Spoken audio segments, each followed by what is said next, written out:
तारीख थी 28 मई 1998, दोपहर के 3:16।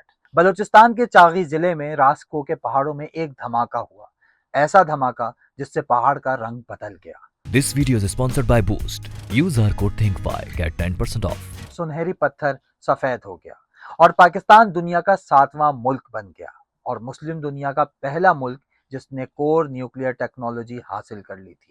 लेकिन ये कहानी 28 मई 1998 से शुरू नहीं हुई, बल्कि ये कहानी शुरू होती है 1971 में, जब पाकिस्तान टूट रहा था और एक आदमी कुर्सी संभालते ही अपने मुल्क से एक वादा कर रहा था। दिसंबर 1971, पाकिस्तान का आधा हिस्सा छीन लिया गया है, बांग्लादेश बन चुका है।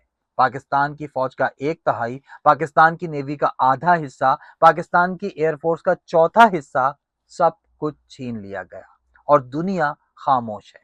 अमेरिका जो पाकिस्तान का सीटो और सेंटो का हमशरीक था, अमेरिका जो 7वां बहरी बेड़ा भेज रहा था, वो बेड़ा कभी नहीं पहुंचा। पाकिस्तान अकेला है, पाकिस्तान जख्मी है और पाकिस्तान को एहसास हो गया है कि रिवायती फौज के साथ इंडिया का मुकाबला मुमकिन नहीं।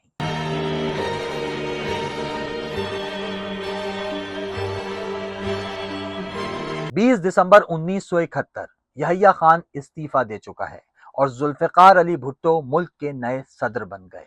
भुट्टो साहब के दिमाग में एक बात बैठी हुई थी, वो जो 1965 में ही कह चुके थे, तब जब वो फॉरेन मिनिस्टर थे और अयूब खान ने उनकी बात नहीं मानी थी। वो बात थी कि अगर इंडिया बम बनाएगा तो हम घास खाएंगे, पत्ते खाएंगे, लेकिन अपना बम जरूर बनाएंगे।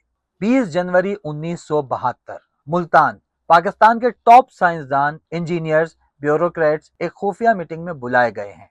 पहले ये मीटिंग कोयटा में होनी थी, मगर रिहाइश का इंतजाम ना हो सका, तो पाकिस्तान एयरफोर्स सब लोगों को मुल्तान ले आई।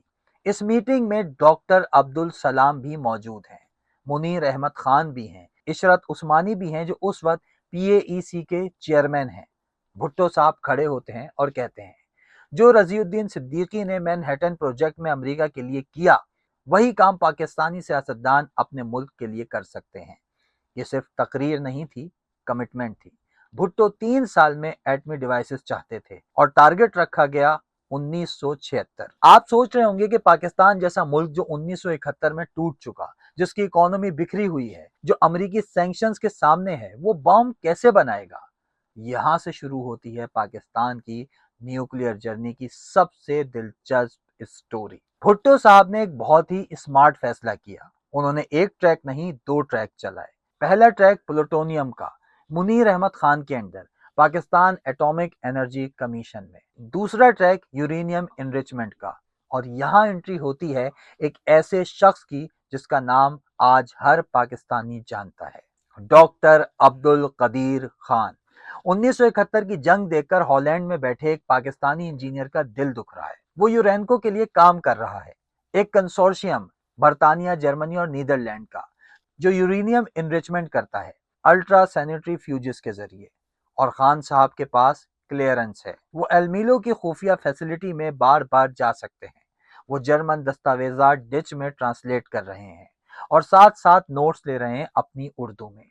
जब डच कुलीग पूछता है ये क्या लिख रहे हो, तो खान साहब मुस्कुरा कर कहते हैं अपने घर वालों को खत।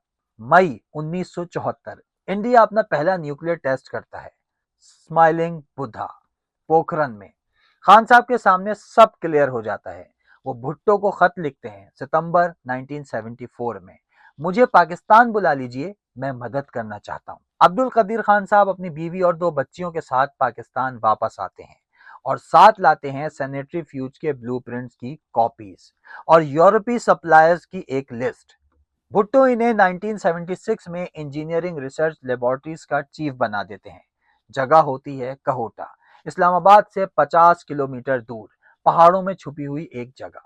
1981 में ज़ियाउल हक इस लेबोरेटरी का नाम रखते हैं खान रिसर्च लेबोरेटरीज। रुको एक बात समझाता हूँ। अपने मोहल्ले का सोचो, एक बड़ा घर है कॉर्नर पर और उसका पड़ोसी तुम्हारी तरफ देखकर चाकू चमका रहा है। पुलिस को बुलाओ, वो नहीं आती। मोहल्ला कमेटी खामोश है। अब तुम्हारे पास 2 रास्ते हैं, या तो मोहल्ला छोड़ दो या फिर अपने दरवाजे पर एक ऐसी चीज रख दो जिसे छूने का पड़ोसी सोचे भी नहीं। पाकिस्तान का न्यूक्लियर प्रोग्राम। वही दरवाजे वाली चीज है। पाकिस्तान को बम पसंद नहीं था, पाकिस्तान को बम चाहिए था। 1979 में अमेरिका ने पाकिस्तान पर इक्तिसादी और फौजी सैंक्शंस लगा दिए, लेकिन फिर एक गैर मुतवक्के चीज हुई। सोवियत यूनियन ने अफगानिस्तान पर हमला कर दिया दिसंबर 1979 में। और अब अमेरिका को पाकिस्तान चाहिए था मुजाहिदीन के लिए, कोल्ड वॉर के आखिरी मैच के लिए। सैंक्शंस नरम हो गए, डॉलर्स आए, F-16 आए और पाकिस्तान ने इस विंडो में अपना काम जारी रखा। अप्रैल 1978 में कहोटा में पाकिस्तान ने पहली बार यूरेनियम एनरिच किया और 1982 तक वेपन्स ग्रेड मटेरियल तैयार था। 11 मार्च 1983 PAEC ने कोल्ड टेस्ट किया, यानी फिसाइल मटेरियल के बगैर डिवाइस का टेस्ट कामयाब रहा। पाकिस्तान के पास अब बम था, लेकिन दुनिया को अभी ये बात मालूम नहीं थी। 1998 इंडिया ने राजस्थान के पोखरन में 3 न्यूक्लियर टेस्ट किए। ऑपरेशन शक्ति। 13 मई को 2 और टेस्ट। इंडिया ने कहा अब हम थर्मो न्यूक्लियर पावर हैं। पाकिस्तान पर प्रेशर आ गया, अंदर और बाहर से। नवाज शरीफ उस वक्त वजीर आजम थे। चागी में एक टनल बनाना था, नॉर्मली इसमें 1 महीना लगता। पाकिस्तान ने ये काम 17 दिन में कर लिया। डिवाइसेस कहोटा से लाए गए। PAF के C-130 में टेस्ट के टीम लीडर थे समर मुबारक मंद, साथ में तारिक सलेजा, इरफान बरनी और तस्नीम शाह। 28 मई 1998 दोपहर के 3:16 ऑब्जर्वेशन पोस्ट साइट से सिर्फ 10 किलोमीटर दूर बटन दबा दिया गया। 5 डिवाइसेस एक साथ अंडरग्राउंड रास्को के पहाड़ों में, पहाड़ हिल गए और सुनहरी पत्थर सफेद हो गया। 30 मई को एक और टेस्ट चागी में। इस बार प्लूटोनियम डिवाइस के कुल 6 टेस्ट। पाकिस्तान 7वां एटमी मुल्क बन गया। लेकिन ये कहानी सिर्फ जीत की नहीं। 28 मई के बाद अमेरिका और जापान ने सख्त सैंक्शंस पाकिस्तान पर लगा दिए। पाकिस्तान की इकोनॉमी तबाह हो गई, फॉरेन रिजर्व्स खत्म होने लगे, हुकूमत ने फॉरेन करेंसी अकाउंट्स फ्रीज कर दिए। पाकिस्तान कैसे न्यूक्लियर पावर बना? एक हारी हुई जंग से, एक आदमी के घास खाने के वादे से, एक मुल्तान की मीटिंग से, एक हॉलैंड के इंजीनियर के उर्दू नोट से, एक 17 दिन में खोदे गए टनल से और एक बटन से जो बलूचिस्तान के पहाड़ों में दबाया गया। ये था आज का थिंक टुडे। मिलते हैं नेक्स्ट एपिसोड में।